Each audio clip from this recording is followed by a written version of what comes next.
naman ang nasa kabila. So what will happen? Alam naman nila ang possibility niya na it's just near, it's a matter of months actually.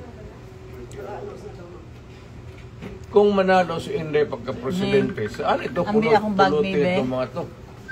May, ambil akong bag. Ubos ito.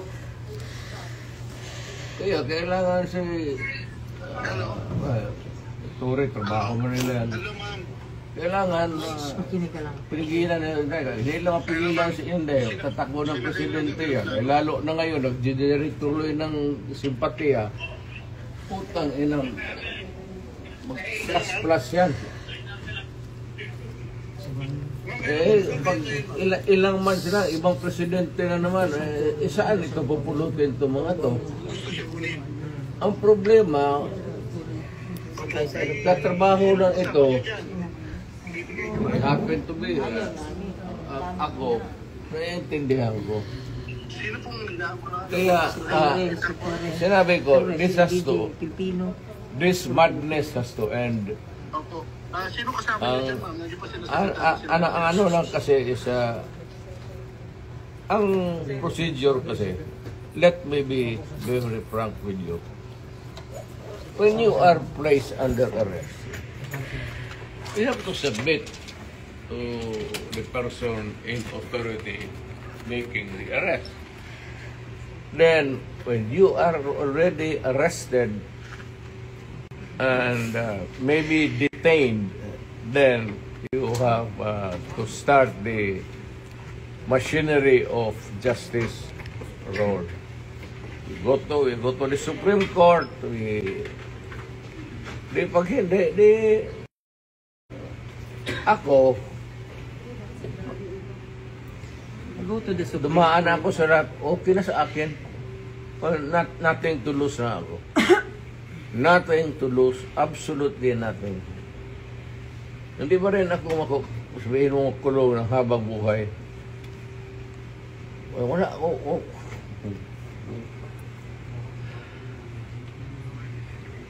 Inciting to sedition. Hindi inciting to sedition. Inciting to sedition. Kaya mag-humanity. ICC. Kalimutan niya ulit. We are not signatory to the ICC. That's what they're doing now. Hindi ako. Yan ako hindi papayag. I am a Filipino. You are all Filipino citizens.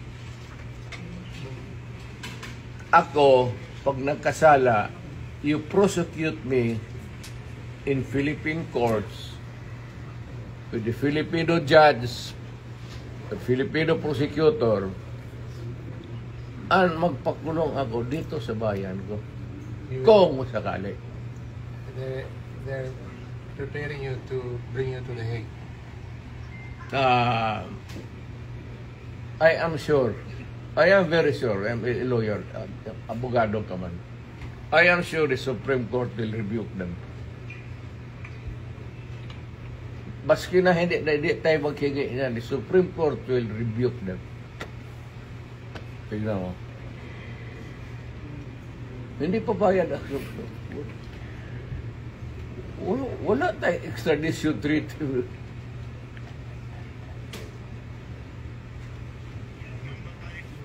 At saka nag-withdraw na tayo. Bakit mo ako dadalhin doon sa international body na hindi na tayo withdraw?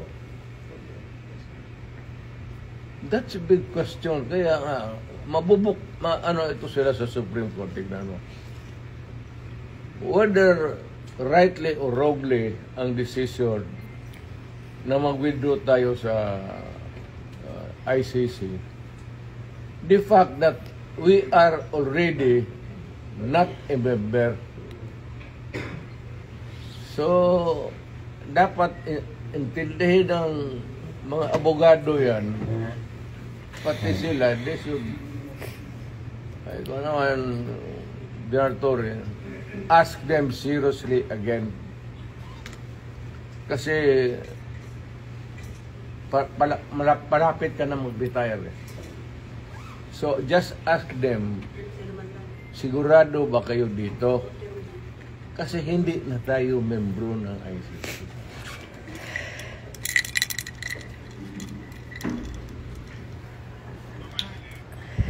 Medisina ko rin. Kaya sabihin lang dito, drama. Hindi, alam sabihin mo, sabihin mo totoo, hindi alam nila yan, matanda ka na, kailangan mo bisina.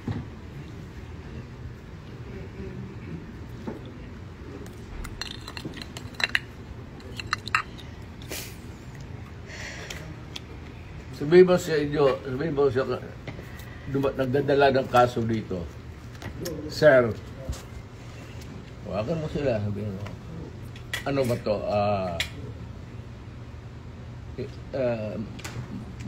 May bariyan kasi. Pero kung sasama ako sa iyo, huwag kang magtingin dyan, sasama ako sa iyo. Yes, sir. Thank you, sir.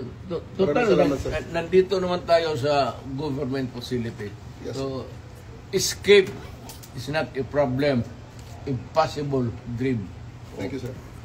Okay lang mga parado. Ang akin lang, I might not have the chance anymore to lecture on you na the serious implications nito.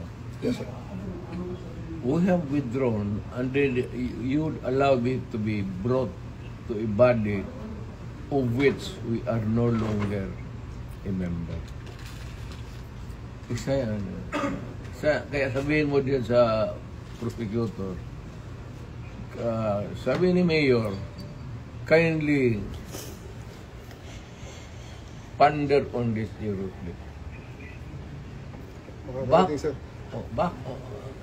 Alam mo man, nabasa mo man siguro, withdraw na tayo. Makakarating, sir. So, bakit mo ako dalhin doon sa international body na hindi tayo membro?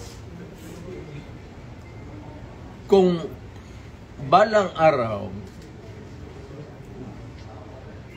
per chance, kung isa sa inyo magkakaroon ng kaso, at joking ko yung mga politika to, ay, alam mo naman politika ito. Sabihin ko siguro, doon hatakin mo yan doon sa maligayahan kayo niyan. I'm reminding you, not because I want to, I'm not berating you actually. I'm giving you a lecture na ponder on it seriously because magkakaroon ito ng implication. Una-una, I don't know about, but my family, lalo na si Vice President, if ikaw bukas mag-presidente yan, was-was tayong lahat dito. Or on a longer term, kung tatakbo yan, mananalo yan. Dahil nga sa ginawa ninyo tuloy, ano.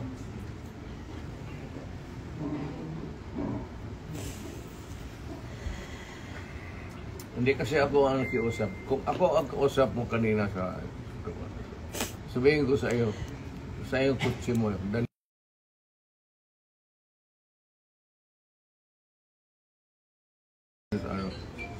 Sasakay ako.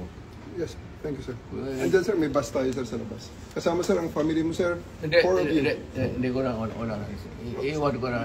You can have a choice of 3 other companions, sir. Please. Wala. Abogado. Yes, sir. Wala man kayong ano. Wala. What's the worst that, kasi ito rin, what's the worst that they can, Hague. malayo masyado yung Hague. Doon ka nga dalahin eh. They're actually breaking you to the Hague. Yun ang sinabi ni General Torre. That is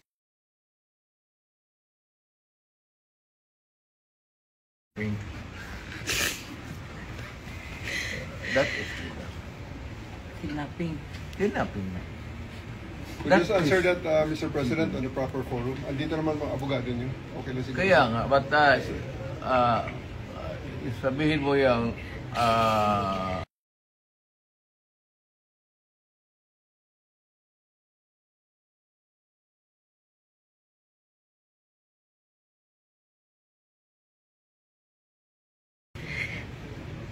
ICC is out of the question.